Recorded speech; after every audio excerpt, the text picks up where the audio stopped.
एक सामान्य प्रश्न आ जाता है, भाषा की सबसे छोटी इकाई क्या है? तो उत्तर क्या आएगा? और अगर पूछें भाषा विज्ञान की सबसे छोटी इकाई क्या है, तो आंसर क्या आएगा? बहुत से बच्चे दोनों का आंसर एक ही दे देते हैं, क्या? वर्ण या ध्वनि कह देते हैं इसे। और भाषा विज्ञान का भी यही आंसर दे देते हैं, लेकिन इसका आंसर है स्वनिम।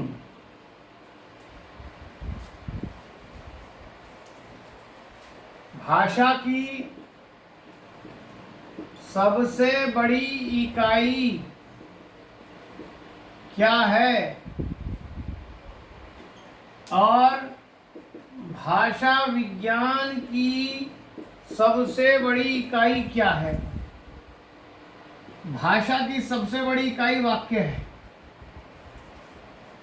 लेकिन भाषा विज्ञान की सबसे बड़ी इकाई का नाम है प्रोक्ति। आप जानते हैं ध्वनियों से शब्द बनते हैं, शब्द से वाक्य बनते हैं। ये एक संरचना है। ध्वनि यानी वर्ण, उनसे मेल से बना क्या?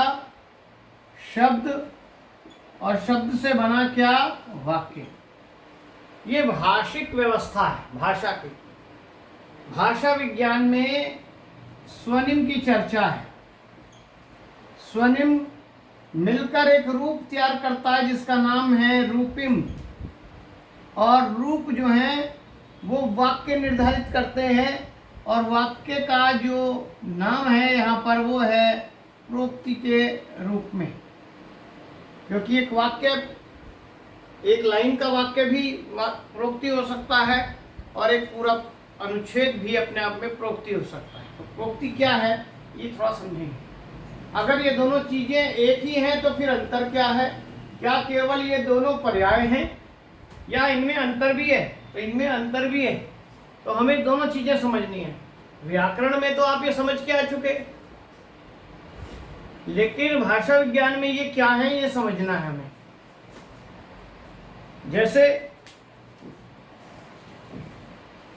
आपने पढ़ा, शब्द भंडार की दृष्टि से शब्द, रचना की दृष्टि से शब्द, उत्पत्ति की दृष्टि से शब्द, ये भाषा के अंदर पढ़ा, व्याकरण में पढ़ा।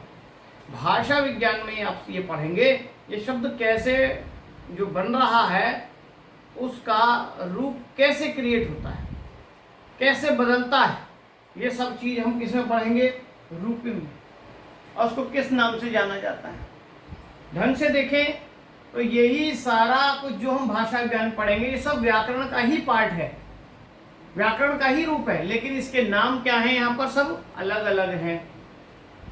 ध्वनि को स्वनिम कह दिया, शब्द को रूपिम कह दिया, वाक्य को वाक्य प्रयुक्ति के रूप में कह दिया।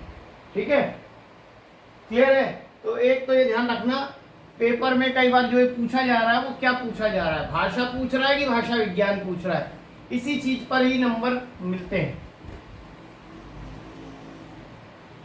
अब अगर हम ध्वनि की बात करें तो ध्वनि क्या होती है? तो ध्वनि तो मैंने इस पर ये एक पेन टकराया, इससे एक साउंड आई, वो भी तो ध्वनि है। तो ध्वनि क्या है? ये साउंड टकरा कर आ रही है, ये ध्वनि है या कुछ और ध्वनि है? तो ध्वनि के लिए कई शब्द हैं। ध्वनि का मतलब जिसे आप कह रहे हैं साउंड, इंग्लिश में आवाज कहते हैं, उर्दू में ये वो है जो भौतिक पदार्थों के टकराने से उत्पन्न नाद है। ये दो चीजें टकरा रही है भौतिक, उससे जो नाद उत्पन्न हो रहा है उसका नाम है क्या? ध्वनि। अब देखिए मैंने कहा उत्पन्न नाद, तो नाद भी एक शब्द है, नाद का मतलब भी साउंड है, लेकिन कैसी साउंड?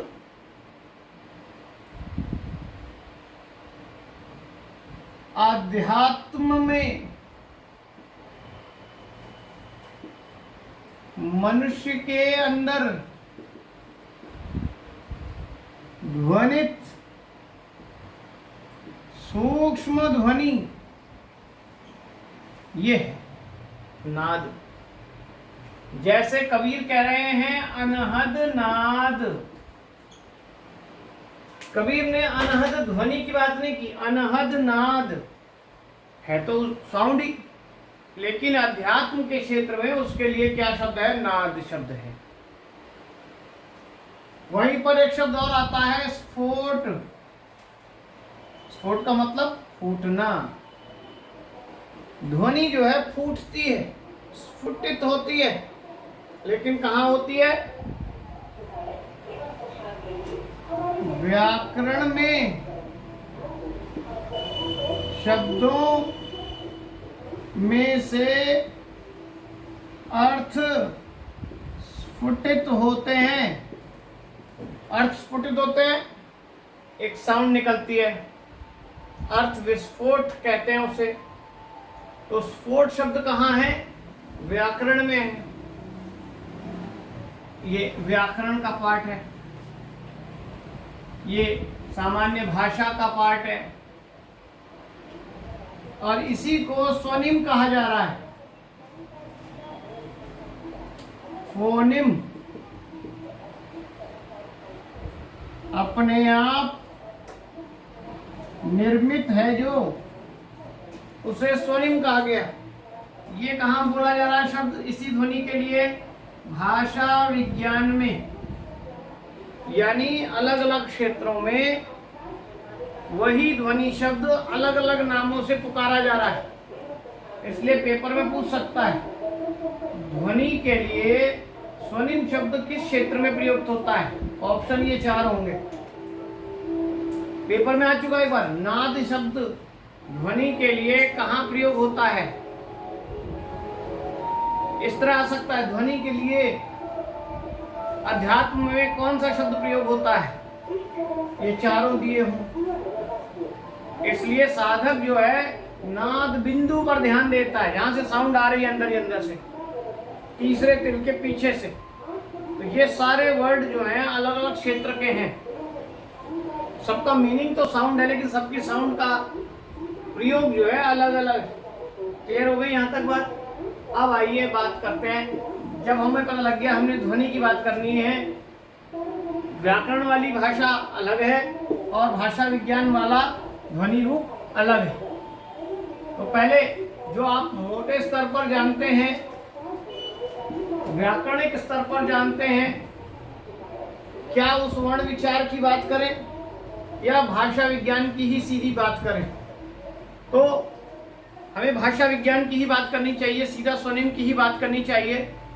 लेकिन यहाँ चर्चा कर लेते हैं पहले आपसे मोटे तौर पर वर्ण विचार की, जो व्याकरण में करनी चाहिए थी, जिससे आपको समझने में थोड़ी सहायता भी यहाँ मिले। देखें, ध्वनि की दृष्टि से 2 प्रकार की ध्वनियां बांटी गई हैं, स्वर और व्यंजन।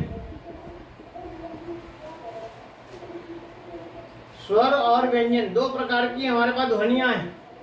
और स्वर के बारे में कहा गया कि कितने स्वर हैं?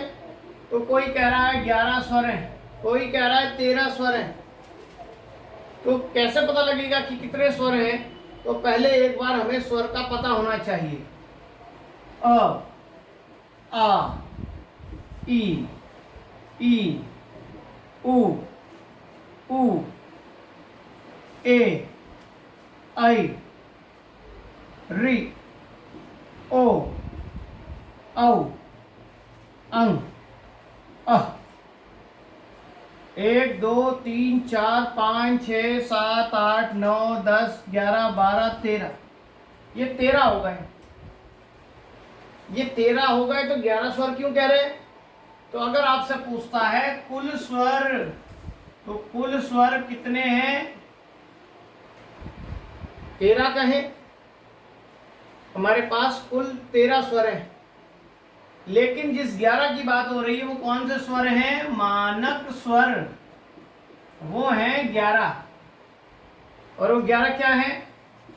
अ, आ, ई, उ, ए, आई, ओ, औ। 10 ले लिए हमने, और इसमें अंग्रेजी का एक और जुड़ा है औ, मानकता की दृष्टि से। ये 11 लिए, और इनमें से हमने इसको इसको और इसको छोड़ दिया है। क्यों छोड़ दिया? ये कैसे स्वर होगा फिर ये भी जानना जरूरी है। पहले तो इन्हें जाने ये मानक स्वर क्यों है। मानक का मतलब पहले बताया मैंने, स्टैंडर्ड के वे स्वर जो हर शिक्षित वर्ग शिक्षा जगत में प्रयोग करता है, वो मानक स्वर हैं। अब अंग्रेजी का अ भी प्रयोग हो रहा है, कॉफी, टॉफी। गांव वाले तो आज भी कॉलेज, कॉलेज ऐसे पुकारते हैं, क्योंकि वहां मानकता का स्वरूप नहीं है। तो मानकता के स्वर के आधार पर जो पूछा जा रहा है, स्वर कितने हैं? 11। यूं पूछ सकते हैं मान्य स्वर कितने हैं? 11। लेकिन कुल स्वर कितने हैं? 13। अब आए, ये जो री को छोड़ दिया, इसको नाम दिया गया क्या है? प्लुत स्वर। एक ही है री। इसके उच्चारण में लंबा समय थोड़ा सा लगता है। संस्कृत में ये और लंबा मिलता है आपको, यूं यूं करके लिखा हुआ। हिंदी में है ये, लेकिन फिर भी इसका उच्चारण लंबे के रूप में है। संस्कृत में तो एक आ के रूप में एस मिलता है, ये भी प्लुत स्वर के रूप में है। अंग और अह जो है, उसको क्या नाम दे दिया गया? अयोगवाह। कितने हैं? 2। अंग और अह, इनको अयोगवाह कहा गया, क्योंकि ये स्वर और व्यंजन से अलग नहीं, जुड़कर ही आएंगे हमेशा। इसके बाद अगर आपसे प्रश्न करता, अधिकतर आपने स्वर का रूप 2 रूपों में पढ़ा, ह्रस्व और दीर्घ, लेकिन इसके वर्गीकरण अलग अलग तरीके से होंगे। अगर आपसे पूछता है, मान लीजिए मूल स्वर कितने हैं, तो मूल स्वर हैं कितने? 4। अ, ई, उ और री, ये मूल स्वर है। मूल स्वर का मतलब है यही थे 4, इनसे और स्वर क्रिएट हुए हैं। जैसे आपसे पूछे रंग कितने हैं, तो कोई कहेगा रंग तो बहुत सारे हैं, कोई कहेगा रंग 36 है, कोई कहेगा रंग 12 है, कोई कहेगा रंग 6 हैं। लेकिन बेसिकली रंग कितने हैं? 3 ही हैं। 3 रंग से सारा जो रंगों का कॉम्बिनेशन बना हुआ है। ठीक ऐसे ही जितने स्वर ये दिख रहे हैं, ये सब इस मूल स्वरों से बने हैं, लेकिन इनमें भी इससे उत्पत्ति नहीं हुई, उत्पत्ति इन तीनों से हुई है। आप इसे संधि वगैरह में पढ़ चुके। कैसे पढ़ चुके? अ और अ मिलकर बन गया आ, ई और ई मिलकर बन गया ई, उ और उ मिलकर बन गया उ, अ और ई मिलकर बन गया ए, अ और ई मिलकर बन गया आई, अ प्लस उ मिलकर बन गया ओ, अ प्लस बड़ा उ मिलकर बन गया क्या? औ। ये सब इसी से बने, ये मूल हैं और ये सब क्रिएटेड है, इसलिए इनको ही मूल माना गया 4 को, जिसमें से री से उत्पत्ति नहीं हुई है कोई। ठीक है, अब आगे आइए इसमें और इसका वर्गीकरण देखें। ये तो थे मूल। अब जो आपने पढ़े ह्रस्व स्वर, ह्रस्व स्वर कितने हैं? वो हैं 3, अ, ई और उ। री हमने प्लुत में डाल दिया, क्योंकि ह्रस्व नहीं, वो प्लुत की स्थिति में चला गया। दीर्घ स्वर्ग की बात करें तो कितने बज गए? 7। अ से जो ये सारे जो बने, आ, ई, उ, ए, ओ और औ। 3, 4 और 3, 7 जो ये क्रिएटेड हैं, इनको उच्चारण में लंबा समय लगता है। दीर्घ का मतलब बड़ा नहीं होता, दीर्घ का मतलब लंबा होता है। और बोलने में जितना समय लग रहा है, 2 लंबा खींच देंगे आप उसे ई, तब वो बनता है दीर्घ का रूप। इसलिए इसे क्या कहा गया है? दीर्घ स्वर कहा गया है। अब आइए क्वेश्चन पूछे आपसे, आगत स्वर कितने हैं? तो आगत स्वर एक है। आगत अंग्रेजी से इंपोर्ट हुआ है हमारा औ, कॉफी टॉफी वगैरह के लिए। ठीक है, तो इस तरह से आपसे बात कर सकता है कि स्वरों का वर्गीकरण कैसे हम करें। ये केवल ह्रस्व और दीर्घ के आधार पर इसका वर्गीकरण नहीं होता है। तो ये जो स्वर का वर्गीकरण आपने देखा, इसी में से कोई प्रश्न आपको किसी भी रूप में दे सकता है। 4 स्वर दे दे, अब पूछ ले बताइए कौन सा आगत है या कौन सा आपके पास दीर्घ है या कौन सा ह्रस्व है, कैसे भी करके क्वेश्चन आपको दे सकता है।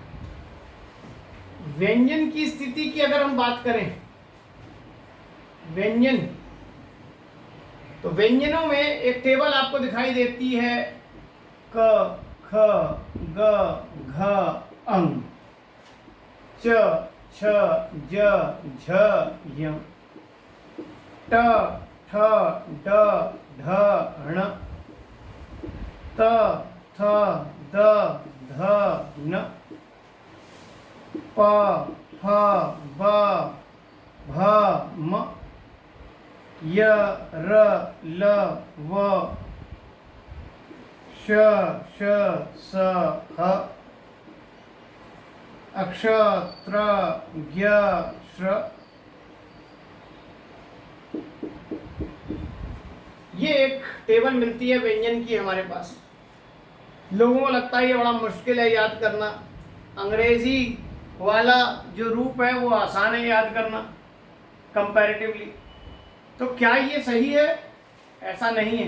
हिंदी की जो ये वर्णमाला है बड़ी साइंटिफिक तरीके से रखी गई है, इसको हमें जानना पड़ेगा।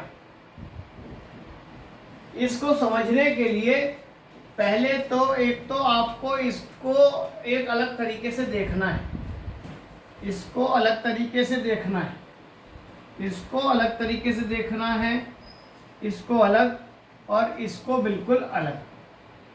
ये सब अलग अलग बनाए गए हैं।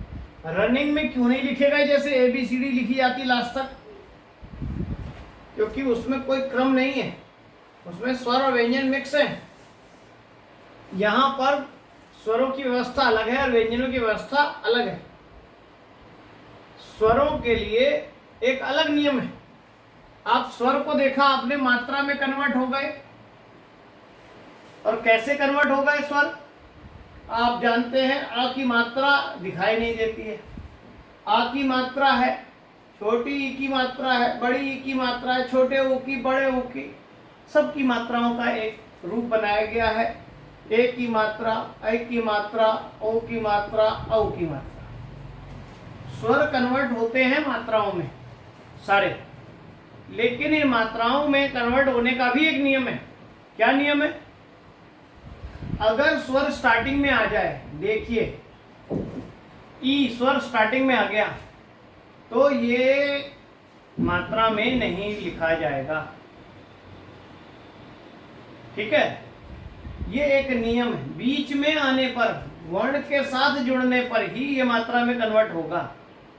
अगर ये शब्द मान लीजिए ऐसा होता, ये दोनों मिलकर एक होता, इसमें ई अलग है, म और अ जुड़ा हुआ है, अगर ये इकट्ठा होता तो ये ऐसा शब्द होता, मिली। लेकिन जब मुझे इसको अलग रखना है, स्टार्टिंग वाला ये अलग ही मिलेगा आपको, इसका उच्चारण आपको अलग करना है। ऐसे ही आखिरी में भी बिल्कुल अलग मिलेगा। आखिरी में देख रहे हैं अभी यहाँ मात्रा है क्योंकि यहाँ पर ल के साथ जुड़ा हुआ रूप है, लेकिन इससे अलग होगा तो वो कैसा आएगा? मूल रूप में ही आएगा। ठीक है, तो ये ध्यान रखना है। अब हमारे जो वर्ण व्यवस्था है वो कैसी है? आप देखेंगे सारी वर्ण व्यवस्था खड़ी पाई पर टिकी हुई है, इसलिए इसे खड़ी बोली का नाम भी मिला था, ये भी आप जान रहे हैं। तो वर्ण जितने भी हैं ये किस तरह बनते हैं? ये 3 प्रकार की बनावट के हैं। एक बनावट है जो इस खड़ी पाई के दोनों ओर बनती है, दोनों ओर बन रही है, और एक बनावट ऐसी है जो इसके केवल लेफ्ट साइड पे बनती है, ठीक है। और एक बनावट ऐसी है जो नीचे से कर्व है, घुमावदार है। तो 3 प्रकार की बनावट है हमारे वर्णों की। क्वेश्चन अभी तक नहीं आया, बहुत कॉमन और आसान क्वेश्चन है कि वर्णों की बनावट हमारी कितने प्रकार की है? 3 प्रकार की है। एक खड़ी पाई के दोनों ओर, एक खड़ी पाई के बाईं ओर, और एक खड़ी पाई के ऊपर नीचे से घुमावदार। और ये 3 प्रकार की बनावट है, तो इनको आधा करने के रूप भी कितने हैं? 3 है। क्या रूप है? जो दोनों साइड बनी हुई है उसके राइट साइड का हिस्सा आधा मिटा दिया जाएगा, पूरा नहीं मिटेगा, पूरा मिट जाएगा तो ये वह बन जाएगा, इसलिए राइट साइड का हिस्सा आधा मिटेगा। ऐसे ही फ में राइट साइड का हिस्सा आधा मिटेगा, पूरा मिटा देंगे ये प बन जाएगा। एक रूल तो ये, जिस वर्ण के दोनों ओर बनावट हो उसके राइट का हिस्सा आधा हटा दिया जाता है, आधा करने के लिए। अब जो इसके लेफ्ट साइड में बना हो तो उसकी खड़ी पाई को ही हटा देंगे, ये रूप है। और जो कर्व वाले हैं इसके नीचे हलंत लगा देंगे। ये 3 रूप हैं वर्णों को आधा करने के हमारे। 3 प्रकार की बनावट और 3 प्रकार से आधा करने का रूप। क्लियर हुआ यहाँ तक? तो ये बड़ा साइंटिफिक तरीके से रखा गया है, मात्रा कैसे कन्वर्ट की गई, वर्ण कैसे बनाए गए, आधा करने के क्या रूल बनाए गए। अब इन व्यंजनों में जो आप रूप देखेंगे ये सब जो है एक वर्ग बनाया गया है खास, क्योंकि इनका जो उच्चारण है वो एक खास स्थान से होता है। ये वाले एक वर्ग कहला रहे हैं। कैसा वर्ग? क वर्ग। ये क्यों कहला रहा है क वर्ग? ये कहला रहा है च वर्ग, ये कहला रहा है ट वर्ग, ये त वर्ग, ये प वर्ग, ये सब वर्ग है। ये वाले क का पूरा वर्ग है, क ख ग घ। इसको क वर्ग क्यों किया गया? क्योंकि क जहां से बोला जा रहा है ख और ग और घ भी वहीं से बोले जा रहे हैं। इसको च वर्ग इसलिए बोला गया क्योंकि जहां से च बोला जा रहा है वहीं से छ, वहीं से ज, वहीं से झ बोला जा रहा है। वर्ग की विशेषता होती है सिमिलैरिटी। जैसे एक कक्षा एक वर्ग है, क्योंकि उस कक्षा में चाहे कितनी ही जाति के लोग जुड़े हों, लेकिन उस कक्षा में जुड़ने का सबका एक मकसद है। वर्ग का मतलब है एक यूनिफॉर्मिटी। ठीक है? किस तरह की यूनिफॉर्मिटी है कि क यहाँ से बोला जा रहा है, कहाँ से बोला जा रहा है, तो उसके लिए आपको नाम दिया हुआ है, ये कंठ से बोला जा रहा है, तो ये हो गई कौन सी ध्वनि? कंठ ध्वनि। अब कंठ क्या होता है? तो कोई यूं हाथ कर देता है कंठ है ये तो गला है पूरा। कंठ है ये खाली पतली झिल्ली जहां पर है, एक वोकल कॉर्ड जिसे कहते हैं। और च का प्रयोग कहां से हो रहा है? तो ये हो रहा है तालु से, इसलिए इसका नाम दे दिया गया तालव्य। अब होता क्या है तालु? अब कैसे बताएं तालु क्या होता है? तो इसके लिए पहले आपको एक इसका स्केच जो है वो समझना पड़ेगा कि क्या है ये। हमारे मुख की बनावट कुछ कुछ ऐसी है।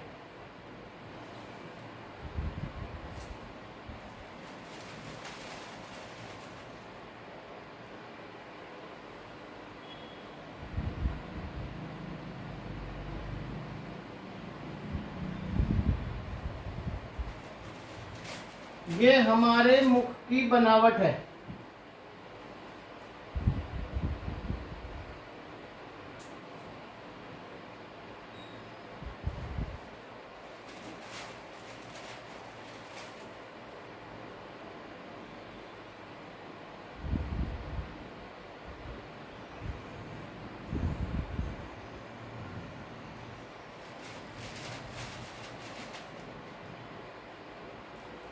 देखें आप, कुछ कुछ चित्र समझ आ रहा हो तो, ये जो है नासिका है,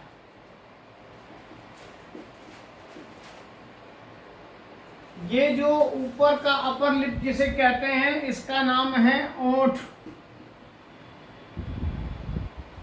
और ये जो है इसका नाम है अधर, और ये दोनों हैं दांत। और ये जो नासिका से जा रही है, एक जो हमारी आवाज़ जो आती है यहाँ से, एक एरिया है जो बाईपास होकर यहाँ जा रहा है, इसको कह रहे हैं नासिका विवर। ये जो है कंठ है,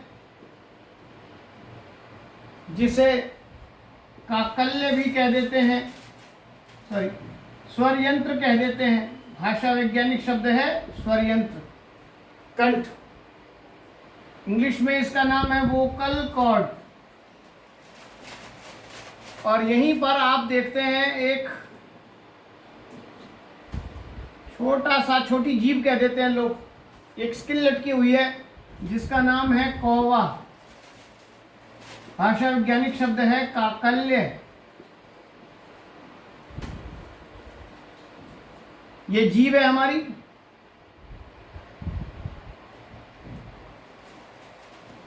और ये जो दांत और स्किन जहां जुड़ी हुई है, इस एरिया का नाम है क्या? तालू। और ये जो स्किन है ऊपर, इसका नाम है मूर्धा। ठीक है, ये हमारे मुख की बनावट आपको पहले थोड़ी पता होनी चाहिए। इसमें आप देख रहे हैं क वर्ग, ये जो दो झिल्लियां हैं, जब उच्चारण होता है क ख ग का, तो हवा यहां से निकलकर सीधा बाहर आती है और कोई भी मुखांग इसमें बाधा नहीं देता। इसके अलावा स्वर और व्यंजन की परिभाषा में आप ये सब पहले पढ़ चुके। स्वर जो है बिना किसी मुखांग की बाधा के बाहर आता है, जबकि व्यंजन जो है इनमें से किसी एक अंग से टकरा कर आता है।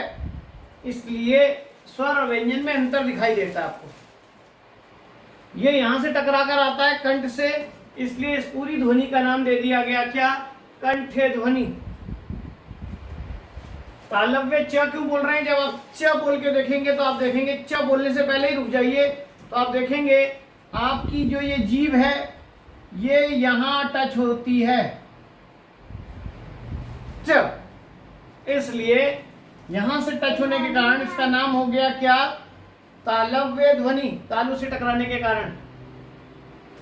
और ये जो है ट ठ ड ढ न, ये मूर्धन्य ध्वनि कहला रही है, क्योंकि जब आप इसका उच्चारण करेंगे, मान लीजिए आपको ट बोलना है, तो आप देखेंगे ये जीभ जो है यहां से ट्विस्ट कर जाती है ऐसे, और फिर नीचे गिरती है तेजी से। इसलिए इसका नाम है, मूर्धा से टकराने के कारण इस ध्वनि का नाम मूर्धन्य ध्वनि। अब आप ये आइए नेक्स्ट वाले को देखें, त त द ध न, तो ये कहलाती है दंत्य ध्वनि, क्योंकि जब इसका उच्चारण होगा तब आप देखेंगे जीभ जो है दांत की नोक से टकराती है। त थ द ध न, ऐसा। प प ब भ म, ये आपकी कहलाती है ओष्ठ्य ध्वनियां, क्योंकि जब इसका उच्चारण होगा तब जीभ का कोई काम नहीं है, ये और ये आपस में मिलेंगे, प फ ब भ म। अब ये दोनों काम कर रहे हैं, इसलिए इसका नाम हो गया क्या? ओष्ठ्य ध्वनि।